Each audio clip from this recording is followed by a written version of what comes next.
Hello everyone, welcome to our channel जिसका नाम है सीयूटी मॉक। मैं हूं मिताली, आपकी अकाउंट्स एजुकेटर। तो बच्चों, जैसा कि हम लोग अपना चैप्टर कर रहे हैं अकाउंटिंग रेशियोज, इसके बच्चा हमने अपने सारे टॉपिक्स कवर कर लिए हैं। हमारा सिर्फ एक लास्ट टॉपिक बचा है, that is profitability ratio. 4 functional ratio थी बच्चा, liquidity, solvency, activity and profitability. हमने अपनी लिक्विडिटी कर ली है, देन हमने सॉल्वेंसी कर ली थी, लास्ट लेक्चर में हमने अपनी एक्टिविटी रेशियोज भी पूरी कर ली थी। अब बच्चा हम शुरू करने जा रहे हैं अपनी प्रॉफिटेबिलिटी रेशियो। अब प्रॉफिटेबिलिटी रेशियोज क्या होता है ये हमने आपको पहले भी बताया था जब हमने टाइप्स ऑफ रेशियो पढ़ा था। बेसिकली वो रेशियोज जो हम कैलकुलेट करते हैं ये देखने के लिए कि हमारी कंपनी की प्रॉफिटेबिलिटी कैसी है बेसिकली, ठीक है। तो देखिए, profitability ratios are calculated to analyse the earning capacity. Earning capacity मतलब प्रॉफिट अर्न करना of the business which is the outcome of utilisation of resources employed in the business. आप प्रॉफिट कब अर्न करते हैं? जब आपने बिजनेस में जो कैपिटल लगाई है उसके बेस पे मेज़र करते हैं बेसिकली, ठीक है। तो उनका कितने अफेक्टिवली आपने यूज़ किया, कितनी ज़्यादा आपने सेल्स की, कितनी आपने कैपिटल लगाई, अलग अलग वेरिएबल्स को लेके हम अलग अलग प्रॉफिटेबिलिटी रेशियोज़ को कैलकुलेट करते हैं। तो बेसिकली जो हमारी प्रॉफिटेबिलिटी रेशियोज़ है बच्चों, वो क्या मेज़र करती है कि हमारी अर्निंग कैपेसिटी कैसी है। डन। देखिए, there is a close relationship between the profit and efficiency with which the resources employed in the business are utilised. अब जितनी अफेक्टिव तरीके से हम अपने बिजनेस को चलाएंगे, उसके रिसोर्सेज को यूटिलाइज करेंगे, उतनी ही ज़्यादा हमें प्रॉफिट अर्न होगा। तो ये वही बोल रहा है कि दोनों में क्लोज रिलेशन है, प्रॉफिट में और एफिशिएंसी के, कि जिस एफिशिएंसी से हम अपने रिसोर्सेज को यूटिलाइज कर रहे हैं। ऑब्वियसली बात है, आप मैक्सिमम यूटिलाइज करिए अपने रिसोर्सेज का, बेस्ट टू बेस्ट यूटिलाइज कीजिए, तो आपको ज़्यादा से ज़्यादा प्रॉफिट आपके बिजनेस में अर्न होगा, ठीक है। तो जो प्रॉफिटेबिलिटी रेशियोज बच्चा हम अपने चैप्टर में पढ़ते हैं, बेसिकली हम ये 10 प्रॉफिटेबिलिटी रेशियोज अपने चैप्टर में पढ़ते हैं। Gross profit ratio, operating ratio, then operating profit ratio, net profit ratio, return on investment या फिर कैपिटल एम्प्लॉयड, एक ही बात है, return on net worth, earning per share, book value per share, dividend pay out ratio and price earning ratio. ये 10 ratio बच्चा हमारी profitability ratio के अंदर आती है। आपको 10 के 10 के नाम पता होने चाहिए, क्योंकि कई बार बच्चा आपसे सीयूटी के एग्जाम में यही पूछा जाएगा कि 4-5 रेशोज़ के नाम दे दिए, बताइए कि इसमें से कौन कौन सी प्रॉफिटेबिलिटी रेशो। एक दो नाम वो कहीं और रेशो से डाल देगा, इन्वेंट्री टर्नओवर डाल दी उसने, लिक्विड रेशो डाल दी, इस तरीके से, ठीक है। तो आपको पता होना चाहिए कि कौन सी हमारी लिक्विडिटी रेशो है, कौन सी हमारी एक्टिविटी है, कौन सी हमारी प्रॉफिटेबिलिटी है, ठीक है। तो हम ये 10 रेशो बच्चा अपने इस वाले फंक्शनल रेशो में पढ़ेंगे जो कि है प्रॉफिटेबिलिटी रेशो। तो हम अपनी पहली रेशो शुरू करते हैं जो कि रहेगी ग्रॉस प्रॉफिट रेशो। डन। अब ग्रॉस प्रॉफिट क्या होता है वो आपको पता ही है, मतलब जो भी हम सेल्स करते हैं उसके कंपैरिजन में जो हम प्रॉफिट अर्न करते हैं, gross profit not net profit, ठीक है। ग्रॉस प्रॉफिट मीन्स जो हमारी मैन्युफैक्चरिंग यूनिट है वहाँ पे जो एक्सपेंसेस होते हैं उनको माइनस करने के बाद cost of revenue from operations basically जो होता है कि उस सेल्स को करने के लिए क्या कॉस्ट लगी थी हमारी, वो देखने के लिए उसके बाद हमारा निकल के आता है बच्चा ग्रॉस प्रॉफिट, जो कि हमारा ट्रेडिंग अकाउंट से निकलता है, ये आपने +1 क्लास में पढ़ा ही होगा। उसके बाद हम बना देते हैं अपना प्रॉफिट एंड लॉस अकाउंट, जहां से हम अपना नेट प्रॉफिट निकालते हैं, सारे operating expenses, non operating expenses, सारी ऑपरेटिंग इनकम सब एड ऑन माइनस करके, ठीक है। यहाँ पे हम कैलकुलेट करेंगे अपना ग्रॉस प्रॉफिट। तो देखिए, ग्रॉस प्रॉफिट रेशो क्या है? Gross profit ratio as a percentage of revenue from operations, sales के कंपैरिजन में हम इसे करेंगे, is computed to have an idea of gross margin. Basically हम ये देखेंगे कि जो हमारा ग्रॉस प्रॉफिट है वो हमारी सेल्स के कंपैरिजन में कितना है। हम ऊपर लेंगे ग्रॉस प्रॉफिट, नीचे हम लेंगे अपनी फिगर सेल्स इनटू 100। देखिए, gross profit ratio is equal to gross profit divided by net revenue of operations into 100। Done है बच्चा। तो बेसिकली ये क्या मेज़र करेगा कि एक जो कंपनी है उसका ग्रॉस प्रॉफिट रेशो क्या है। जितनी ज़्यादा उसकी ग्रॉस प्रॉफिट रेशो होगी मीन्स उसकी अर्निंग कैपेसिटी उतनी ज़्यादा है, तो हायर द रेशो तो बेटर इट इज़। ऑब्वियसली बात है भाई, प्रॉफिट जितना ज़्यादा होगा एक कंपनी को तो उतना ही अच्छा होगा ना उसके लिए, तो वही वाली चीज़ें यहाँ पे बोल रहा है, ठीक है। एक और चीज़ जो हमारी ऑलमोस्ट प्रॉफिटेबिलिटी रेशियो बचे, gross profit, net profit, operating ratio, operating cost ratio, return on investment, normally हम परसेंटेज में काउंट करते हैं। लास्ट के जो एक दो रेशियो अर्निंग पर शेयर, वो बेसिकली पर शेयर उसने पूछा तो वो रुपीज़ में आ जाएगी इस तरीके से। वैसे अदरवाइज नॉर्मली हमारी जो भी प्रॉफिटेबिलिटी रेशियो है वो परसेंटेज में हमारी रहेगी। जैसे जो हमारी एक्टिविटी रेशियो थी बच्चा वो ऑलमोस्ट टाइम्स में रही थी, और सॉल्वेंसी रेशियो हमारी परसेंटेज में थी और कुछ प्रपोर्शन में भी थी, लिक्विडिटी रेशियो हमारी प्रोपोर्शन में थी। उसी तरीके से जो हमारी प्रॉफिटेबिलिटी रेशियो है बच्चा वो ऑलमोस्ट कैसे रहेगी, परसेंटेज में रहेगी। डन। तो देखिए नेक्स्ट है बच्चा, it indicates gross margin on the product sold. Means जो हमने सेल्स किए उसके ऊपर हमें कितना ग्रॉस प्रॉफिट हुआ, कितना मार्जिन हमें हुए ग्रॉस, वो कैलकुलेट करता है। नेट मार्जिन नहीं बच्चा, नेट मार्जिन हम कहाँ से कैलकुलेट करेंगे, अपनी नेट प्रॉफिट रेशियो से। ठीक है। It also indicates the margin available to cover the operating expenses, non operating expenses etcetera. Basically जो भी ग्रॉस प्रॉफिट आएगा वो हम कहाँ ट्रांसफर करते हैं, प्रॉफिट एंड लॉस अकाउंट में। फिर वहाँ से हम सारे अपनी operating expenses, non operating expenses जितने भी होते हैं वो सब माइनस कर देते हैं। तो बेसिकली ये वही बता रहे हैं कि ये भी बता देगा कि आपके पास कितना मार्जिन बचा है उन सारे एक्सपेंसिस को कवर अप करने के लिए। ठीक है। Change in gross profit ratio may be due to change in selling price. आपने भी अपनी सेलिंग प्राइस बढ़ा दिया है। पहले आप किसी भी प्रोडक्ट को 100 रुपये में सेल करते थे, अब अगर आप उसको 120 में कर रहे हो तो बेसिकली आपकी सेल्स अपने आप ज़्यादा आ गई, आपका ग्रॉस प्रॉफिट अपने आप बढ़ गया है। ठीक है। और cost of revenue from operations, या फिर आपकी कॉस्ट है वो कम हो गई है, या फिर दोनों का कॉम्बो, तो कोई भी रीज़न हमारा हो सकता है। ठीक है। A low ratio may indicate unfavourable purchase and sales policy. जितनी ज़्यादा रेशो लो होगी उतना ही ज़्यादा बेसिकली कंपनी के लिए अच्छा नहीं होगा, वो उसकी फेवरेबल नहीं होगा। क्यों? क्योंकि वो इसलिए माना जाता है कि जितना ज़्यादा प्रॉफिट कम होगा बेसिकली उतना ज़्यादा मार्जिन उसके पास कम बचा। तो जो लो रेशो है वो क्या इंडिकेट करेगी, या तो कंपनी फेवरेबल परचेजेस नहीं कर रही है, मीन्स जहाँ से वो रॉ मटेरियल्स वगैरह उठा रही है, जो भी उसके एक्सपेंसेस आ रहे हैं वो ज़्यादा हो रहे हैं, या फिर उसकी सेल्स पॉलिसी भी अच्छी नहीं है कि वो ज़्यादा सेल्स नहीं कर पा रही है। ठीक है। Higher gross profit ratio is always a good sign. जितनी ज़्यादा ये रेशियो होगी उतना ज़्यादा हमारे लिए बेटर होगा। ऑब्वियसली बात है, जितनी ज़्यादा प्रॉफिट उतना ज़्यादा एक कंपनी के लिए बेटर पोजीशन है। तो बच्चे इसको कैलकुलेट करना बिल्कुल ईजी है। Gross profit divided bye revenue from operations into 100। देखिए कि एग्जाम्पल से हम इसको कैलकुलेट भी कर लेते हैं। सबसे पहले आ जाता है रिवेन्यू फ्रॉम ऑपरेशंस, और ग्रॉस प्रॉफिट बिल्कुल सिंपल वाले लिया है मैंने ये। ठीक है। आप क्या करेंगे, सबसे पहले ग्रॉस प्रॉफिट लिखेंगे divided by revenue from operations into 100। तो आपका क्या आ जाएगा बच्चों, ये आएगा 36,000 डिवाइडेड बाय हमारा 180 इंटू 100। तो ये हमारा कितना बचेगा, इट विल बी 20%। तो ये हमारी आ गई है बच्चा 20%। मीन्स ग्रॉस प्रॉफिट रेशियो हमारी कितनी रही बच्चा, 20%। हम अपना लास्ट ईयर के साथ कंपैरिजन करके या फिर अपनी क्रॉस सेक्शनल एनालिसिस करके दूसरी कंपनी के साथ एनालाइज करके अपनी ग्रॉस प्रॉफिट रेशियो को कंपेयर कर सकते हैं। अगर हमारी gross profit ratio last year के मुकाबले बेटर हो रही है, मीन्स हमने बेटर परफॉर्म किया है, अपने रिसोर्सेज को बेटर यूटिलाइज किया, अपनी सेल्स वगैरह ज़्यादा की है। ठीक है। दूसरा एग्जाम्पल देख लेते हैं बच्चे। दूसरा एग्जाम्पल हमें बोलता है, आपके पास एक टेबल गिवन है, उसके अंदर कुछ एक चीज़ें गिवन है। ये बेसिकली बच्चे मैंने इसलिए डाला है, यहाँ पे बेसिकली आपको सिंपल इन्फॉर्मेशन गिवन थी। वैसे तो आपको पता ही है, कोई भी इन्फॉर्मेशन अगर आपको डायरेक्ट गिवन नहीं है तो आपके पास जो टेबल्स है, जो फिगर्स है, उनमें से आपको कैलकुलेट करनी पड़ेगी। लाइक करंट एसेट्स अगर डायरेक्ट गिवन है तो ठीक है, अगर डायरेक्ट गिवन है तो आप कैलकुलेट करेंगे ना, जो जो करंट एसेट्स आपको पता है एड ऑन होगी उसके अकॉर्डिंगली। Same current liabilities. तो इधर भी बच्चे मैंने इसीलिए एग्जाम्पल डाला है, भाई आपको ना तो ग्रॉस प्रॉफिट कहीं पे गिवन नहीं है, रिवेन्यू फ्रॉम ऑपरेशंस हमारा गिवन है, तो ग्रॉस प्रॉफिट को कैलकुलेट करना तो आपको आना चाहिए कि कैसे कैलकुलेट करते हैं।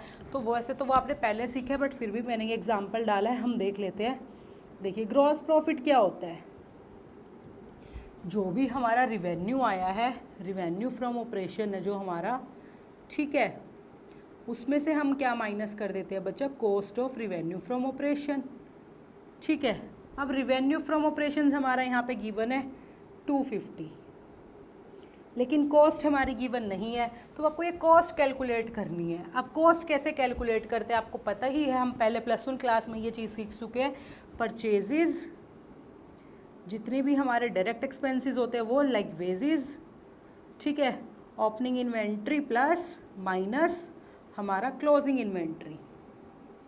इस तरीके से हम कैलकुलेट करते हैं। तो यहाँ से आपको कैलकुलेट करना पड़ा सबसे पहले आपकी cost of revenue from operations. तो कितना आएगा बच्चा 130 + 10 140, 140 में से 40 चला गया 1, तो ये आ गया 150। तो 2 लाख में से 150 गया, दैट इज़ 1 लाख। तो यहाँ से देखिए आपको निकालना पड़ा सबसे पहले ग्रॉस प्रॉफिट।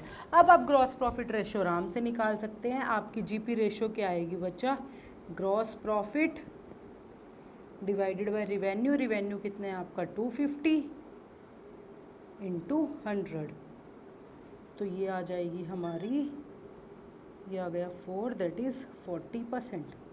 मीन्स हमारी ग्रॉस प्रॉफिट रेशो कितनी है बच्चा 40%।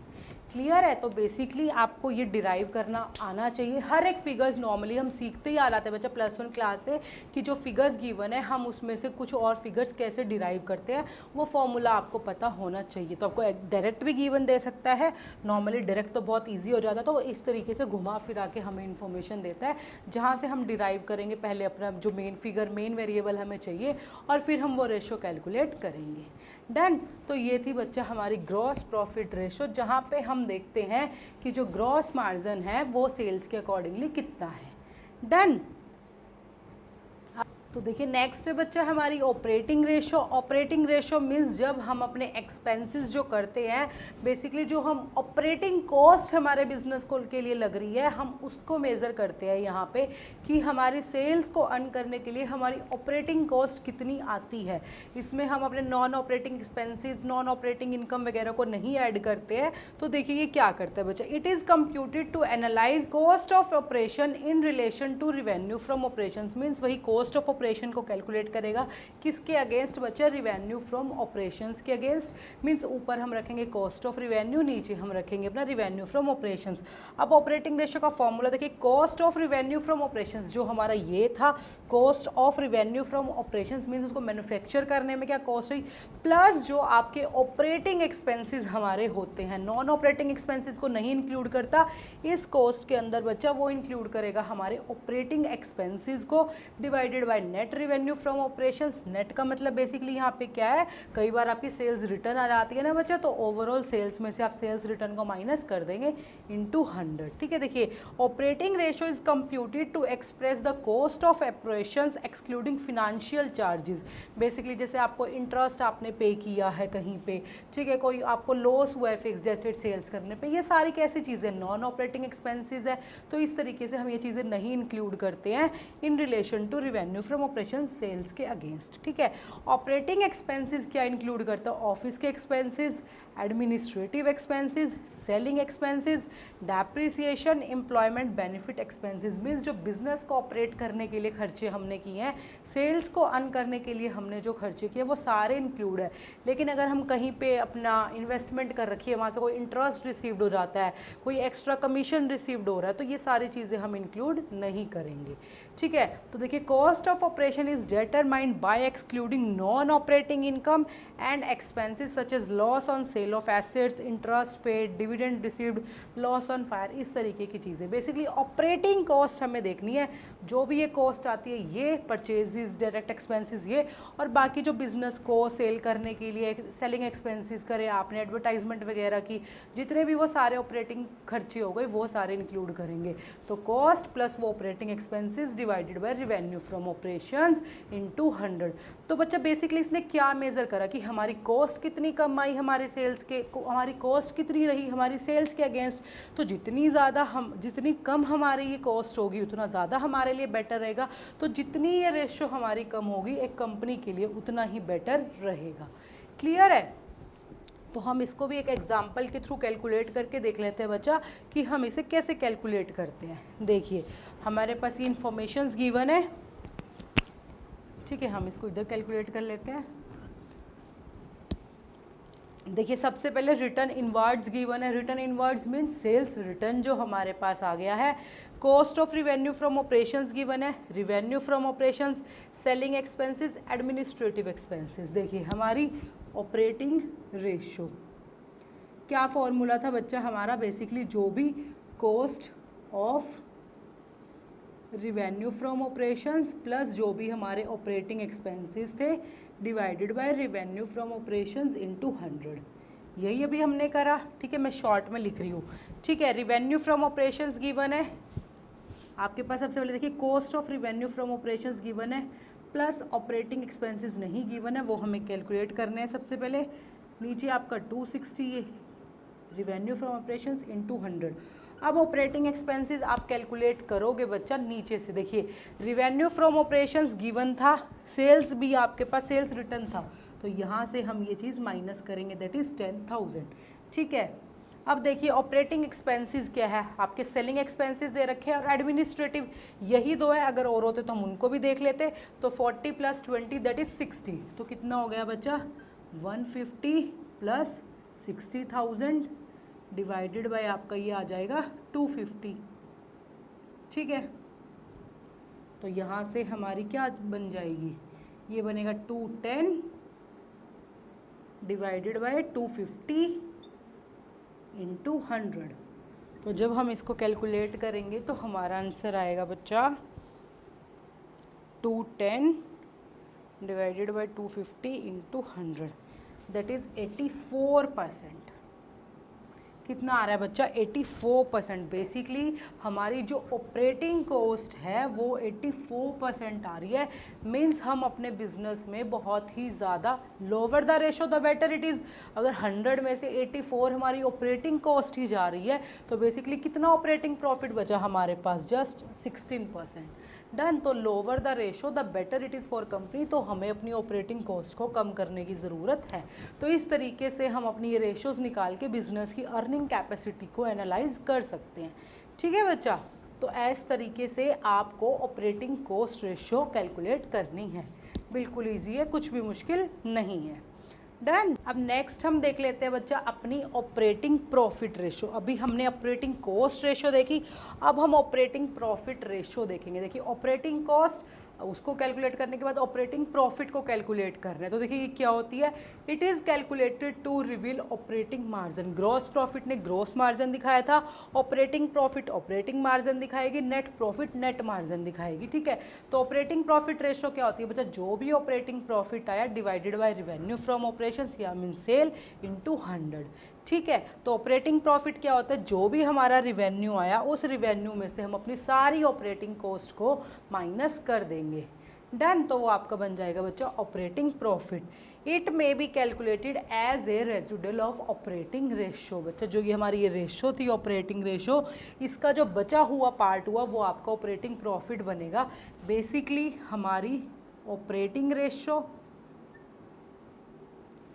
प्लस हमारी operating profit ratio is equal to 100। देखो मैंने नीचे वहाँ पे भी लिखा है, यहाँ पे भी मैंने आपको बता दिया है, दोनों का प्लस 100 आएगा। तो रेजिडुअल मतलब अब जैसे मैंने किया था ना, 100 में से 84 गया 16%, तो 16% क्या आ गई आपकी ऑपरेटिंग प्रॉफिट रेशो। तो ध्यान रखना है, अगर आपके पास ऑपरेटिंग प्रॉफिट रेशो गिवन और आपको बोल दे ऑपरेटिंग रेशो बताइए, तो 100 में से उससे माइनस कर दे या फिर रिवर्स करके पूछे तो रिवर्स कर दीजिए, ठीक है। तो दोनों का टोटल 100 रहेगा, ये यही बोल रहा है। It may be calculated as a residual of operating ratio, का बचा हुआ पार्ट हुआ वो आपका ऑपरेटिंग प्रॉफिट आ गया। Operating profit ratio is equal to 100 minus operating ratio. Done. ये बिल्कुल ही इजी है, सारी रेशोज, कुछ भी मुश्किल नहीं है। देखिए इसको भी हम एक एग्जाम्पल के थ्रू करके देखते हैं। मेरे पास छोटा सा एक एग्जाम्पल है। ग्रॉस प्रॉफिट दे रखा है, रिवेन्यू फ्रॉम ऑपरेशंस दे रखा है हमारा, और आपके पास ऑपरेटिंग एक्सपेंसेस गिवन है। तो सबसे पहले तो आप ग्रॉस प्रॉफिट निकालें। देखिए ग्रॉस प्रॉफिट कितना है बच्चा, आपकी सेल्स का 25%, मीन्स 10 लाख का 25%। तो इसे हम अगर कैलकुलेट करेंगे तो ये आएगा बच्चा 250, 1 2 3 4 0, ठीक है। 2,50,000 ये आ गया हमारा ग्रॉस प्रॉफिट, ठीक है। अब आपके पास ऑपरेटिंग एक्सपेंसेस गिवन थे। अब सबसे पहले आप क्या निकालोगे बच्चा, आपका cost of revenue from operations निकाल लीजिए। Cost of revenue from operations is equal to क्या आएगा आपका, जो भी आपका रिवेन्यू था उसमें से हम माइनस कर देंगे अपना ग्रॉस प्रॉफिट। तो ये आ गया बच्चा हमारा 750, ठीक है। मीन्स 7,50,000 हमारी cost of revenue from operations है। ठीक है, अब यहाँ से आप कैलकुलेट कर दीजिए अपना ऑपरेटिंग प्रॉफिट। तो ग्रॉस प्रॉफिट में से, तो हमारा ग्रॉस जो प्रॉफिट था इसमें से आप माइनस कर दीजिए operating expenses, GP minus operating expenses. तो ये कितना बनेगा आपका, ग्रॉस प्रॉफिट आ गया हमारा 250 माइनस ऑपरेटिंग एक्सपेंसेस कितना है बच्चा हमारे 70,000, तो ये आ गया आपका 180।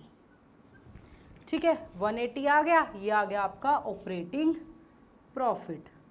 अब वही है, आप अपना फॉर्मूला लगा दीजिए ऑपरेटिंग प्रॉफिट रेशो के लिए।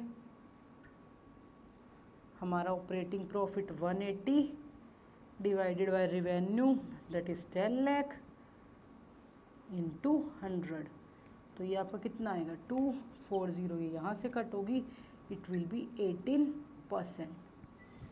क्लियर है, कितनी आ गई बच्चा हमारी 18%। ठीक है, ये ऑपरेटिंग प्रॉफिट हमने काउंट कर लिया। अगर हम यहाँ से अपनी ऑपरेटिंग रेशियो निकालें तो वो कितनी आएगी, देखिए कॉस्ट हमारी कितनी आ गई थी बच्चा 750 प्लस ऑपरेटिंग एक्सपेंसेस हमारे कितने दे रखे हैं 70,000 डिवाइडेड बाय आपका रिवेन्यू कितना है बच्चा, रिवेन्यू था हमारा 10 लाख इंटू 100। अगर हम इसको कैलकुलेट करेंगे तो ये हमारी कितनी आएगी 750 प्लस 70,000, ये हो गया बच्चा 82 इंटू 100 डिवाइडेड बाय 10 लाख। देखिए ये 3040 यहाँ से कट गई, 20 यहाँ से कट गई, ये आ गया हमारा 82%। देखिए जब ऑपरेटिंग कॉस्ट 82% थी तो ऑपरेटिंग प्रॉफिट कितना था बच्चा 18%, दोनों का टोटल हमारा कितना हुआ 100%। क्लियर है, तो इस तरीके से हमें अपनी ऑपरेटिंग प्रॉफिट रेशो को कैलकुलेट करना है। ठीक है, कई बार हमें फिगर्स को वही इस तरीके से डिराइव करना पड़ सकता है, तो वो आपको कैसे डिराइव करते हैं ये सारी चीज़ें आपको पता होनी चाहिए, सारे फॉर्मूला आपको पता होने चाहिए, सारी फिगर्स कैसे रहती है, उसमें क्या प्लस करते हैं क्या माइनस करते हैं, कौन सी चीज़ ऑपरेटिंग एक्सपेंसेस में काउंट होती है, कौन सी चीज़ नॉन ऑपरेटिंग में काउंट होएगी, कौन सी ऑपरेटिंग इनकम में काउंट होएगी, कौन सी नॉन ऑपरेटिंग इनकम में काउंट होएगी, ये सारी चीज़ें हमें पता होनी चाहिए। बिकॉज बेसिकली हम ये +1 क्लास से ही पढ़ते आ रहे हैं बच्चे, तो हमें यहाँ तक आते आते ये क्लियर हो जाती है। डन, तो दोनों का प्लस हमेशा क्या रहेगा बच्चा 100। तो कई बार एग्जाम में इसी तरीके से आपसे पूछ लेता है, ऑपरेटिंग प्रॉफिट रेशो गिवन दे दी तो आपसे पूछ लेगा अभी ऑपरेटिंग कॉस्ट रेशो बताइए। तो जिसको ये फॉर्मूला नहीं पता होता कि ऑपरेटिंग रेशो को कैसे कैलकुलेट करेंगे, बिल्कुल ईजी था, 100 में से माइनस करना था सिर्फ, बट कई बार बच्चों को नहीं पता होता तो वो इसको अटैम्प्ट नहीं कर पाते। तो आपको पता होना चाहिए operating ratio plus operating profit ratio is equal to 100। जब प्रॉफिट प्लस कॉस्ट दोनों क्या रहेंगी 100 ही तो रहेंगी। तो इस तरीके से हमें ये करना है। डन, तो बच्चा बेसिकली आज हमने अपनी ये 3 रेशियोज कर लिए हैं, gross profit ratio, operating ratio and operating profit ratio. बाकी की रेशो हम अपने नेक्स्ट लेक्चर में करेंगे कंटिन्यू। डन, अब इस टॉपिक से रिलेटेड बच्चा 2 क्वेश्चंस हम देख लेते हैं जो आपको घर से करने हैं। वो दोनों क्वेश्चंस रहेंगे ये, ठीक है, ये दोनों क्वेश्चंस आपको घर से करने हैं, आज वाले टॉपिक से ये हमारे रिलेटेड रहेंगे, जिनको हम डिस्कस करेंगे अपने नेक्स्ट लेक्चर में। आप देख लेते जो लास्ट लेक्चर में हमने आपको 2 क्वेश्चंस दिए थे वो क्या थे। देखिए बच्चा, हमने ये 2 क्वेश्चंस दिए थे। फर्स्ट था what is the formula for calculating capital employed. Capital employed क्या होती है, मैंने आपको पहले भी बताया था, शेयर होल्डर फंड्स प्लस हमारे लॉन्ग टर्म डेब्ट्स। तो ऑप्शन नंबर बी बचा। ठीक है, क्वेश्चन नंबर 2 था calculate average payment period from the trade payables turnover ratio which is 2.96 times. Simple सा फॉर्मूला लगाना था, डेज में था तो 365 डेज डिवाइडेड बाय ट्रेड पेबेबल्स कितनी थी 2.96, तो आ गया आपका 123.3, तो उसको अप्रॉक्स करके 123 डेज। डन है बच्चा, तो ऑप्शन नंबर 20 का करेक्ट आंसर था। तो ये था बच्चा हमारा प्रॉफिटेबिलिटी वाला रेशोज़ वाला कंसेप्ट, जिसकी हमने लगा लो अपनी फर्स्ट 3 रेशोज़ कवर कर ली है। बाकी की हम अपने कंटिन्यू नेक्स्ट लेक्चर्स में करते रहेंगे। 1-2 लेक्चर्स और रहेंगे हमारे इस रेशो के, फिर हमारा ये चैप्टर फिनिश हो जाएगा। क्लियर है, तो मिलेंगे बच्चा अपने नेक्स्ट लेक्चर में, जहाँ कंटिन्यू करेंगे हम अपना प्रॉफिटेबिलिटी रेशोज़ की और रेशोज़। तो till then bye bye everyone, take care.